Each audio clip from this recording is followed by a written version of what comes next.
ఒక మంత్రిని స్పీకర్ గారు నేమ్ చేసే పరిస్థితి వచ్చిందంటేనే ఆ మంత్రి అవమానంగా ఫీల్ కావాలి. ఎందుకంటే ఎలియే మినిస్టర్ పోయి పక్కన కూర్చొని అంగిబట్టి గుంజినా కూర్చుంటలేడు ఆయన పరిస్థితి అది. అయితే విషయం ఏంటంటే ఆయన ఇందాక ఎలియే మినిస్టర్ గారు డైరెక్ట్గా ఎవరి మీద ఆరోపణలు చేయొద్దని రూల్ బుక్ తెచ్చి చూపించాడు.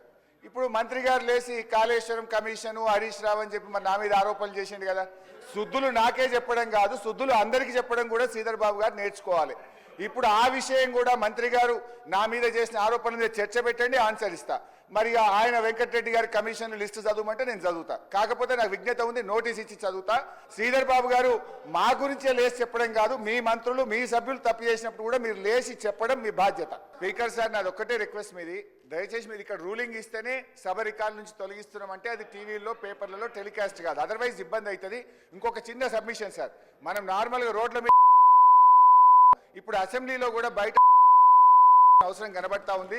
కొంతమంది సభ్యులు పొద్దున్నే బాగా సభలోకి రావడం వల్ల వాళ్ళు ఏం మాట్లాడుతుందో సోయి లేకుండా మాట్లాడే పరిస్థితి వచ్చింది.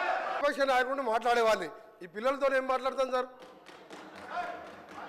ఈ పిల్లలతో మేమే మాట్లాడు సార్. నేను ఒకటే సార్ ఆయన ఒక మాట అన్నాడు, కాళేశ్వరం కమిషన్ హరీష్ రావు అని ఒప్పుకుంటున్నా. నేను ఎక్కడన్నా కమిషన్ ₹1 తీసుకున్నట్టు నువ్వు బినామీ నారాయణ స్కూల్స్ కొన్నావా, కాళేశ్వరం కొన్నావా, కమిషన్ తిన్నావా ప్రూవ్ చేస్తున్నావు. నా మీద ₹1 నా రాజకీయ జీవితంలో రెడీ కాదు. ఇప్పుడు పోదాం, అబ్జర్వ్ చేయండి. అరే నువ్వు చిన్న మావజాటు అల్లునిగా 10,000 కోట్లు దోచుకున్న దొంగ, వీళ్ళు మాట్లాడు అధ్యక్ష గురించి నా మీద